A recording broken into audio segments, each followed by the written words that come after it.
Los Angeles, September 28, 1987. The night air trembled with anticipation, the kind that only Michael Jackson could command. The Los Angeles Memorial Coliseum, a towering cathedral of concrete and history, pulsed with the energy of more than 100,000 fans, each heartbeat sinking to the promise of witnessing Michael Jackson's final North American performance of the Bad World Tour. For many, this was the pinnacle moment of a lifetime, an evening with the king of pop himself, whose presence on stage often felt less like a concert and more like an otherworldly experience. But what no one in that roaring sea of faces could have predicted was that the night would not only belong to Michael. It would transform into something no script, no manager, and no publicist could have ever designed. It would become the night when rivalry dissolved into magic, when genius met genius, and when Prince stepped into the spotlight not as an adversary, but as a co-creator of history. Before we continue, don't forget to subscribe and turn on the notification bell, so you never miss another untold story. Imagine the scene: 101,000 fans packed shoulder to shoulder, the sky above the Coliseum glowing with the haze of stadium lights and camera flashes. The opening chords of Michael Jackson's set had already electrified the crowd. His black leather outfit gleamed under the spotlights, the white sequin glove catching and reflecting the brilliance back into the night. Every gesture, every tilt of his head, every slide of his feet carried the weight of legend. This was the culmination of months of sold-out shows across the continent, and though Michael was already the most famous performer in the world, he had saved something extra for Los Angeles. What he hadn't saved, or planned, was what came next. Earlier that afternoon, behind the fortified security of the Coliseum, a purple flash appeared. It wasn't a trick of the light, nor a costume from one of Michael's dancers. It was Prince, dressed head to toe in a purple velvet suit that shimmered with audacity. His guitar hung loosely at his side, its shape as recognizable as the man himself. Without fanfare, without announcement, Prince arrived at the stage door and made a request as bold as his wardrobe. He wanted to see the self-proclaimed king of pop. For years, fans and critics alike had stoked the flames of rivalry between Michael Jackson and Prince. They were two sides of the same coin, Michael with his perfectionism, precision, and universal appeal, Prince with his raw edge, boundary-pushing artistry, and unapologetic control over his music. The media painted them as competitors locked in an endless struggle for the title of the greatest. And truth be told, both men were keenly aware of the comparisons. Yet on that September evening, the rivalry would be redefined. Backstage, Michael's team was skeptical. Was Prince here to cause a scene? To embarrass Michael in front of his hometown crowd? But Michael himself, calm and curious as ever, simply smiled.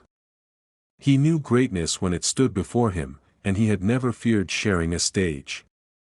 With a nod, the decision was made. Prince would not only enter, he would join. The moment Prince walked on stage, the crowd erupted with a sound that shook the Coliseum's foundations. Gasps, screams, disbelief. 101,000 people witnessed a moment that wasn't in their ticket price. Michael, mid-song, turned to meet Prince with a look that was equal parts surprise and delight. What followed wasn't rehearsed. There were no choreographed moves, no planned harmonies, no stage directions. What followed was 20 minutes of pure artistic improvisation, a duel of brilliance that became a duet of creation. Michael's smooth vocals intertwined with Prince's fiery guitar riffs, each pushing the other higher, faster, louder. Prince strutted across the stage, his purple suit glowing under the floodlights, while Michael responded with dance moves so sharp and fluid that the audience could hardly believe their eyes. It wasn't a battle. It was a conversation. A dialogue between two geniuses who had spent their lives perfecting their crafts in isolation, now discovering what could happen when those crafts collided. The crowd lost itself in the spectacle. Fans who had come expecting to see Michael alone now screamed themselves hoarse at the sight of two icons sharing one stage. Camera flashes painted the night sky like fireworks. For 20 minutes, time ceased to exist, and then came the climax. As the final notes rang out, Prince stepped forward, his face gleaming with sweat and exhilaration. He reached into his pocket, pulled out his purple guitar pick, and held it out to Michael. Michael, without hesitation, extended his own hand, his white sequined glove gleaming beneath the lights. The two exchanged their tokens, symbols of their artistry, their rivalry, their respect. In that moment, competition transformed into collaboration. Rivalry became reverence. For those who were there, the gesture meant more than words ever could. It was a silent acknowledgement that greatness doesn't diminish when shared, it multiplies. The Coliseum trembled as fans realized they had witnessed something that would never, could never, be repeated. Michael Jackson's Bad World Tour had already been destined for the history books. But that night, with Prince at his side, it transcended even legend. It became myth. The kind of story that fans would tell their children and grandchildren, that once, in 1987, the King of Pop and the Purple One met not as rivals, but as co-creators of the most unforgettable performance in music history. As the lights dimmed and the crowd continued to roar, Michael and Prince walked off stage together, not as enemies, but as equals who had just redefined what artistry could mean. Behind the curtain, those present recalled the look on Michael's face, not competitive, not triumphant, but serene. He had always believed music was about more than charts and titles. And that night, he had proved it. What happened in Los Angeles was never repeated. It was not filmed for television. It wasn't a publicity stunt cooked up by executives. It was one of those rare, fleeting moments when two stars collided and created a light so bright it could never be captured again. For 101,000 fans, it became the performance of a lifetime. For the rest of the world, it remains the untold story of how rivalry can transform into respect, and how competition can give way to collaboration, and that is the legacy of Michael Jackson, not just as the King of Pop, but as an artist who understood that the true power of music lies not in outshining others, but in uniting them. If this story moved you, don't forget to like this video and subscribe to our channel for more incredible stories about the moments when rivalry transforms into respect. And competition becomes collaboration. Share your thoughts in the comments. What moment from Michael Jackson's life touched you the most? And have you ever witnessed a time when two competitors chose collaboration over conflict, and in doing so, created something beautiful together? What made this night at the Los Angeles Memorial Coliseum so extraordinary was not just the music itself, but the history that had led to this exact moment. To understand why the crowd reacted with such intensity, why the air seemed to crackle with disbelief when Prince strode onto that stage, we have to step back into the cultural landscape of the 1980s. Michael Jackson and Prince weren't simply performers, they were avatars of entire worlds of sound, fashion, and identity. Michael, born in Gary, Indiana, had spent his life in the public, carving out a reputation as the consummate showman. From Motown to Thriller, he embodied pop perfection, every note deliberate, every move rehearsed until it felt like breathing. His reign was global, his fan base unmatched, his influence unquestionable. Prince, on the other hand, emerged from Minneapolis like a firebrand. He was unpredictable, provocative, and unafraid of controversy. His music blurred boundaries, rock, funk, soul, R&B, and pop, all colliding into something uniquely his.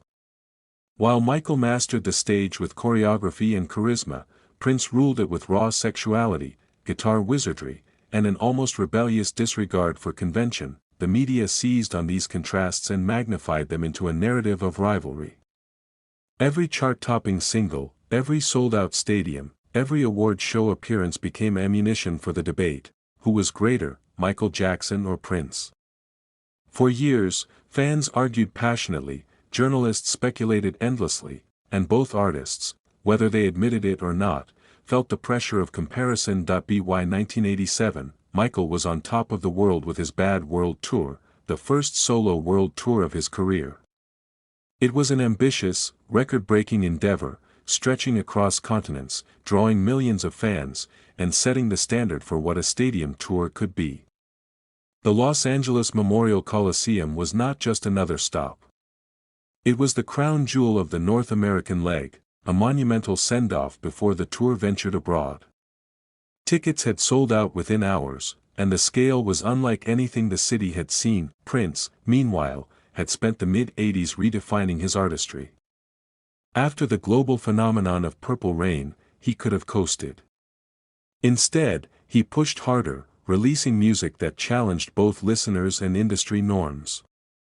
He famously clashed with record labels, fought for creative control, and maintained an aura of mystery that only deepened his legend, and so, when Prince appeared at the Coliseum stage door that September evening, it wasn't just a spontaneous visit. It was a collision of two parallel journeys. It was as if fate itself had orchestrated the meeting. Inside the stadium, as the opening chords of Bad thundered from the speakers and Michael's silhouette appeared in the spotlight, the audience already knew they were witnessing history. But no one, least of all Michael, could have anticipated what was about to unfold. When Prince stepped onto that stage, time seemed to slow. Those in the front rows described the moment as surreal, almost dreamlike, as though two rival deities had descended from their separate heavens to meet in the flesh. The crowd's reaction was instantaneous and deafening, a tidal wave of sound that drowned out even the band for a moment. Michael turned, eyes wide, a flash of recognition lighting his face. What followed was not confrontation, but communion. Prince didn't wait for an invitation. He slung his guitar across his shoulder, hit the opening riff of a bluesy improvisation, and let the sound cut through the stadium like lightning. Michael, grinning, leaned into the microphone and answered with a vocal run so smooth it seemed to glide on top of Prince's chords. The band, sensing the energy, fell into step, transforming what had been a carefully structured set list into something alive, fluid, and unpredictable. The duet unfolded like a duel, each artist challenging the other to rise higher, go further. Prince unleashed fiery guitar solos, bending notes into screams of electricity, while Michael countered with vocal acrobatics, slipping effortlessly from falsetto to growl to that unmistakable signature, hee-hee, that sent shivers through the crowd. At times, it looked as though Prince was daring Michael to keep up with him. At other times, Michael seemed to glide just ahead, pulling Prince into his rhythm. The push and pull created a tension so magnetic that even the 101,000 screaming fans seemed to hold their breath, not wanting to miss a second, and yet, despite the intensity, there was no malice. There was no attempt to upstage, no hostility. Instead, there was laughter, smiles, and nods of acknowledgement. It was as though both men had discovered, in real time, that their supposed rivalry had been nothing but a distraction. That their true power lay in uniting their differences, not weaponizing them. The cameras of fans in the audience flashed endlessly, but unlike today, where every moment is captured and uploaded, most of what transpired that night lived only in memory. To this day, those who were there describe it as almost mythical, a story too incredible to believe unless you had witnessed it yourself. The climax, the exchange of the purple guitar pick and the white sequined glove, was more than a symbolic gesture. It was a covenant. In handing over his pick, Prince was offering a piece of his weapon, the tool that had defined his sound and his rebellion. In offering his glove, Michael gave away the emblem of his perfection, his untouchable stage presence, his identity as the king of pop. The exchange was silent, but the message thundered louder than any note they had played: respect over rivalry, collaboration over competition. The roar of the Coliseum in that moment has been described as unlike anything heard before. Not just cheering, but weeping, screaming, collapsing under the weight of what they had just witnessed. For 20 minutes, fans had watched as two legends tore down the wall that divided them and built something new in its place. After the show, whispers spread through Los Angeles like wildfire. Some called it the greatest concert ever staged. Others insisted it couldn't have happened, that it was too perfect to be real. But the 101,000 who had been there knew the truth. They carried it with them, like a secret treasure, a once-in-a-lifetime miracle that could never be repeated. The aftermath was curious. Neither Michael nor Prince spoke much about the event publicly. Perhaps they preferred to keep it sacred, unspoiled by media spin. Or perhaps they understood that words could never capture the electricity of that night. What was clear, however, was that their relationship had shifted. Though they would never formally collaborate again, there was a mutual recognition, a bond forged in music that transcended the old narrative of rivalry. In the years that followed, fans would speculate endlessly about the duet at the Coliseum. Some searched for bootleg recordings, others chased grainy photographs, but nothing could replicate the feeling of being there. It became a legend within a legend, an untold story whispered among diehard fans, a holy grail of music history. What it left behind, though, was more than myth. It left a lesson. That even the greatest rivalries, when stripped of ego, can give birth to something extraordinary. That competition does not have to destroy, it can inspire, elevate, and transform. Michael Jackson's legacy has always been about more than his records or his accolades. It's about his belief in the power of music to unite, to heal, to transcend boundaries. That night, when he shared a stage with Prince, he embodied that belief more fully than ever before. And Prince, in his audacity, proved that even challenges can become gifts when they are rooted in respect. As the decades pass, the memory of September 28, 1987 grows more legendary. New generations discover Michael's bad tour, watch Prince's electrifying performances, and stumble upon whispers of the night they joined forces. For many, it remains a tantalizing what if. What if they had recorded together? What if that collaboration had sparked more? But perhaps the beauty lies in its singularity. It happened once, and only once. It was fleeting, ephemeral, eternal. And that, in the end, is why it matters. Because in a world obsessed with rivalry and comparison, two of the greatest chose instead to create together, if only for a moment.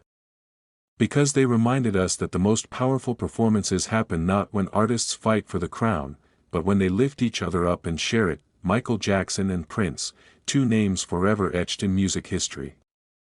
And on one unforgettable night in Los Angeles, they gave us a story not of rivalry, but of respect. Not of division, but of unity. Not of competition, but of collaboration. A story that continues to inspire, decades later. So if this story moved you, don't forget to like this video, subscribe to our channel, and share it with someone who needs to be reminded that even in the fiercest rivalries, beauty can be born when competition becomes collaboration. And in the comments below, tell us, what moment from Michael Jackson's life touched you most? And have you ever seen a time when rivals chose to join forces, creating something greater than themselves? Because in the end, that's what this is about. Not just Michael Jackson. Not just Prince. But all of us, finding the courage to turn rivalry into respect, and respect into something timeless.